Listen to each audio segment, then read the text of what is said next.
Mo Farah has just come out with the rest of the 3,000 metre field. It's the last event on the track in this meet today. And they know they're going to see the great Mo Farah for the final time in a British track event.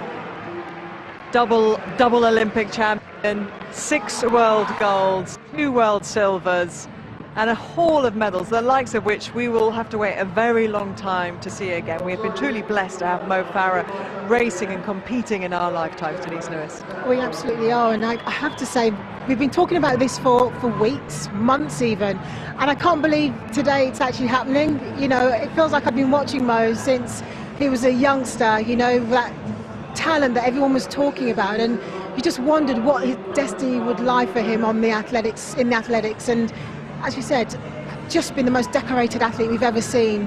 He's pulled the crowds, he continues to do, but we're going to miss him. Really, we are. Well, British athletics going to miss him in terms of the golds and the medals that he has provided over the last 3 or 4 major championships, and I think the crowds are going to miss him because he always gives us such exciting races. We've become to expect him to lead and win in the way he does, and he has inspired, hopefully, a generation coming up behind him. How many of these young athletes have we heard talk in the studio in London about how they want to emulate his achievements, and that is a great legacy to leave.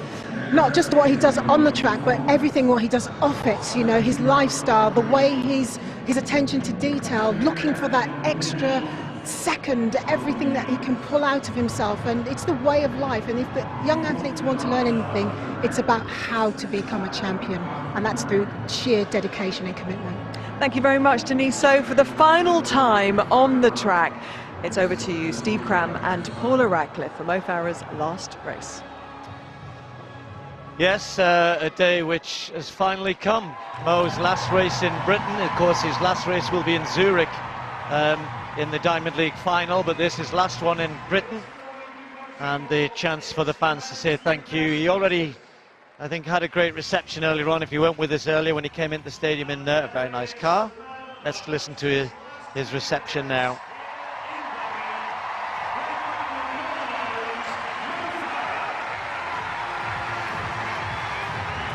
Well, he's been here so many times, Birmingham, and of course tracks around the UK. That's upside down there. He's trying to make a tribute to the people that killed in Barcelona. Oh, it was Barcelona, wasn't it? Yes. He's got Barcelona written on his arm. I can read it now, Paula, thank you. Andy Butchart, that was Michel, the Spanish athlete, which, understandable, he's paying his tribute to those who were part of that tragedy in Barcelona early in the week. So for Mo then, it's not a great field against him in sense of, and why should it be in your last race? You should be allowed to go out in style and with a win. Nothing at stake here other than the chance to reflect on some memories and the chance for the crowd to show their support. And you can hear it now. Bit eager at the start. It's a 3,000 metre race, incidentally, 7.5 laps of the track, and a race which Mo now is indeed the British record holder. Took him a while to get that, didn't it? It was here last year, wasn't it? Yes.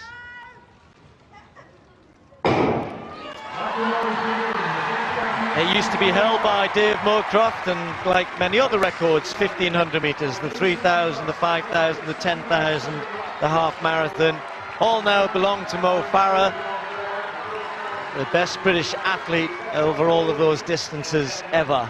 And as we've been saying, in terms of medals, he will, I'm not sure he'll ever be surpassed, and certainly if anyone does surpass it, it'd be a heck of an achievement. But for the time being, it's just a chance to reflect and revel in what's been an incredible career of not really of two halves. I mean, people kind of say, where was Mo Farah before? And it's worth reminding people how good an athlete he was as a youngster, winning the mini marathon in London, winning plenty of cross-country races, and you know, he was a fixture from a very early part of his career. And I think that it was never a case of doubting the talent he had. It was whether or not he could harness it properly. And there's plenty of people have had a part to play in that. Alan Story in the early days, his school teacher, then eventually as he got better and going to World Championships, Olympic Games, others had a role. Ian Stewart may perhaps for a little while. and Barry Fudge. And of course he went to America to work with Alberto Salazar. The big move to America is the point at which his career really took off in terms of performance, turning him into a winner, Paula, and that's been the thing that you'll remember about Mo Farah. He hasn't broken any world records, but he's become a winner. Absolutely, time and time again, he knows how to race, and he knows how to get it right, how to plan his season to perfection. And yes, it took a bit of time to learn that, and he probably got a lot of help in doing so in that from Alberto, and Alberto teaching him to keep his body strong, but also to ease down enough before races. I think that's a big factor in why he didn't perform, particularly in Beijing in 2008. He trained very well going into that and just didn't back off enough coming into that. And that's something he's going to have to learn for the marathon as well when he moves up. So, I mean, we talk a lot about it being his last race, and he will be emotional out there, and he'll want to enjoy it and to get some energy from the crowd and to remember times on the track. But it's not going to be his last time setting foot on a track. He's going to train a lot on the track, and he's going to move to a new challenge in the marathon and have to learn that almost again. Yes, so it's not going to be the last time you see Mo racing in Britain. He will be on the roads, though, in the future. But as Paula says, it's not that he's not going to be still pounding out laps around the track, reps around the track, if he is going to have a good marathon career, and indeed half marathon, 10Ks on the roads, whatever he decides to do. So pace being set, we shouldn't ignore the race here, but a decent pace being set by Kibet and Bergen. I mean, to be fair, these are two people, particularly Bergen, who's run. Both of them have raced Mo plenty of times and returning the favour to very good athletes setting the pace. Yeah, and setting pretty much a perfect pace there. They were asked for 2:32 through 1,000 metres, 2:33 they went through in, and the field strung out and putting themselves in place. Behind him, just in front of Mo Farah, is Mashal, who is probably his biggest danger in this race. He ran very well behind Mo Farah in the Anniversary Games 3,000 metres, and just behind them was Andrew Butchart, who is really learning so much from having the opportunity to train alongside Mo Farah, to spend time in training camps with him and to race alongside him. And he's got a future ahead of him on the track, and I think he's wanting to learn as much as he can from Mo before Mo waves goodbye to the track. And I think one of the things which, I don't know, it's been overlooked, but it might not have been emphasised enough, and you and I have seen it, witnessed it at first hand in Kenya, in Font Ramo, in Ethiopia, in Park City, in Flagstaff. You know, Mo's, the way in which he's operated, and I think he learned himself. You remember when he first moved to the Kenyan house in Teddington, and he got whoa, hang on a minute, these guys operate at a different level to what I'm at, and saw how they slept and they ate and how they approached their training. And Mo's been the same for a lot of our endurance athletes, a lot of whom are obviously now flourishing themselves, including Butchart. They're being up close to the regime that paid every attention to detail to produce the performances that Mo was able to, and of course the altitude training, which has been a major factor in that, has had benefits for the whole endurance program. Yeah, it definitely does. I mean, these guys get to see up close and personal that Mo Farah is not an alien. He goes out and he trains hard, he backs it up with all of the preparation around that, and they see what they need to do and what they need to learn from that. And Andrew Butchart, I think a case in point, probably learned from that final in London in the World Championships, where he didn't really run his own race. Now he's starting to race. He wants to come out of this with a personal best, maybe in this, although he's already run 7:37 this year, so it's a big ask for him. So a good pace being set. Andy Butchart seems to be up for it today and wants to go with this pace. Mishal, who finished just outside the medals in the 1,500 metres, and Mo, as we said, 3:28, 1,500 metre run. I'm just being reminded by Mark Butler, our statistician, who's for I don't know how many years has given us Mo's splits and his kilometres, and he's just written a nice note saying Mo's never broken the British record for the mile, only because he's hardly ever run it. But he's going to have a bit of a test here today for these last few laps. He's under a mile to go now, but Butchart is out in front with Mo Farah and Meshal, this good 1,500 metre run, and the pace has been good, and the young Kenyan there, Kiplangat, as well. So these four well clear of the rest with 2 laps to go. So 2 laps to go, and through the rain, which Andrew Butchart, being Scottish, is probably quite used to, but it's come out to say goodbye to Mo Farah on the track as well. Andrew leading it out, Mo sitting in behind him, letting him do the work for the time being, and waiting, biding his time. He will be aware that Mashal is sitting behind him too. Tiernan is trying to get back to them, but I'm not sure he's going to be able to. The Australian who led for a little while at the World Championships, didn't he? So Butchart, Mo Farah, Mishal, Kiplangat, these 4 with just a 5-metre gap then to Tierney with 600 metres to go. This is where Mo Farah over these last years has completely dominated events. Only in London, in that very last chance to win another gold medal, did he falter, but so many times he's taken the race on from this point and he's pulled fields apart. He's often had to wait until the home straight, until the last few metres to be sure of the win. He might have to do that again here today. He's going to have to just dig in a little bit, because with 400 metres to go, he's still got company. And Kiplagat just getting a little shove from Butchart. Michal might be the danger here. I'm not sure, though, he's going to have the speed to take on Farah. No, Michal has been gritting his teeth, though, for about the last 300 metres. He's working very hard, but he's got enough to get past Kiplagat. Has he got enough to be able to challenge Mo Farah on his final, almost lap of honour within this race? The crowd rise down the back straight for the final time to cheer on Mo Farah through the last 200 metres. Surely he's going to reward them with a victory on home soil. Michal, though, is going to make sure it's a good, hard, honest race over the last 200 metres. And Mo Farah now enters the home straight. He takes one look behind.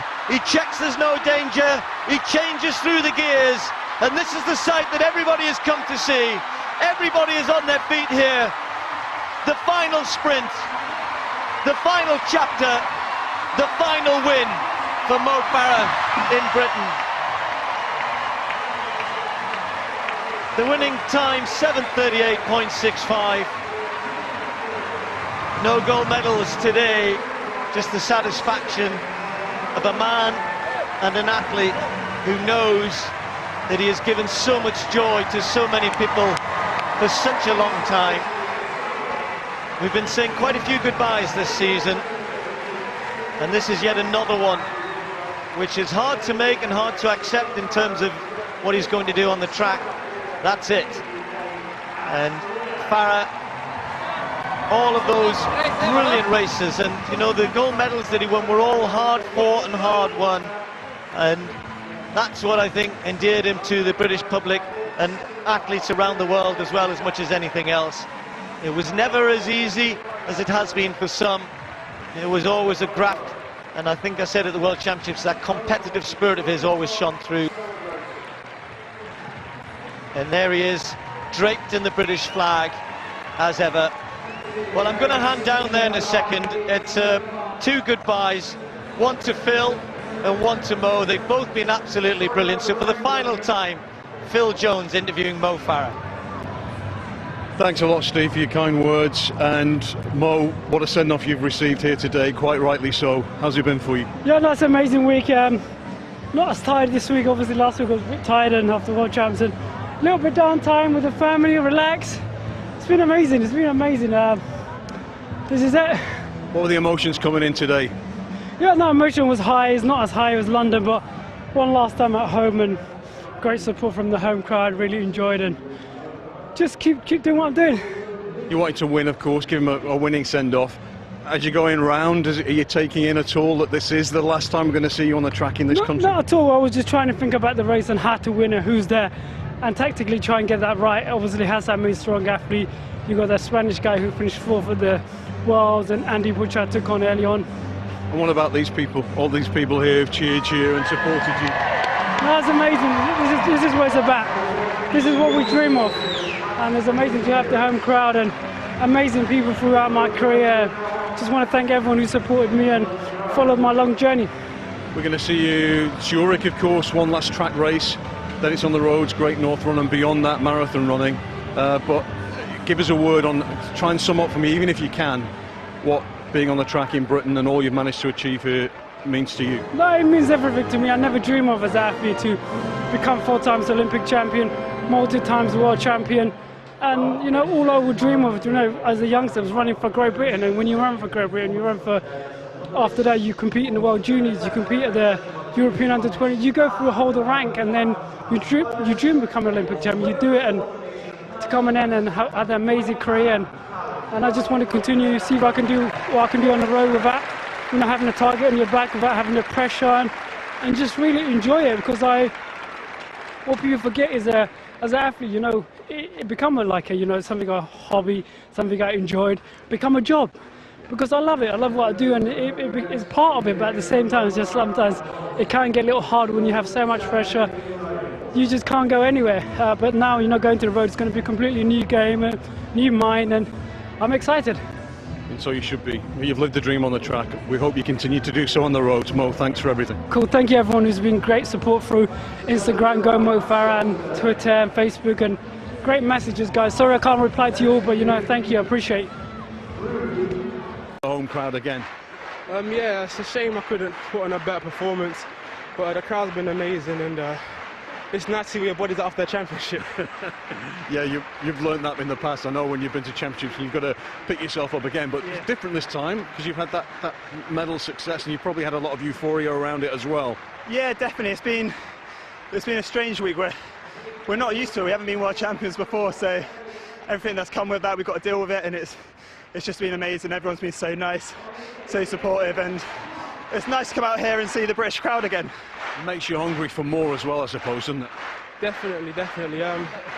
It's a learning experience about how to then manage competing after a championship, and I'll learn from it and get better in the future. Well done to you both. And I'm interrupting here because we understand that you're now leaving and you're retiring, and we want to say a massive thank you on behalf of all the athletes on the team, because you are just wonderful. We love chatting to you after the race. You're always so kind and the best person to chat to, so we want to say a big thank you from all of us from British Athletics. So thank you very much, Phil, for being here. Thank you one and all. I really appreciate it. A couple words? Thank you. Thank you. I'm not one for speeches, Thank you very but much. Ailey, honestly, it means the world. Thank you. A huge thank you. Thanks, guys. Thank you. Thank you very much. Well, it's not often you see our Phil floored, and he was surprised there. It was a genuine surprise for Phil Jones, and Denise is with me in the studio watching that. I got goosebumps there because the reality hit there. We've known for a while this will be Phil's last meet with us, and we are going to miss him massively, but you can see the love and the affection that the athletes have for him as well. He knows what to say every time, whatever the performance, good, bad or indifferent. They all gravitate to Phil. It's the first person they speak to. They come off the track, as you said, win, lose, he's the one that they pour their emotions out to. They celebrate with him, and he's just been a wonderful, wonderful reporter for us, and a real friend, and to a lot of people, the athletes included. So they're going to miss him. They're going to miss that voice, but we wish him well. We will miss him massively.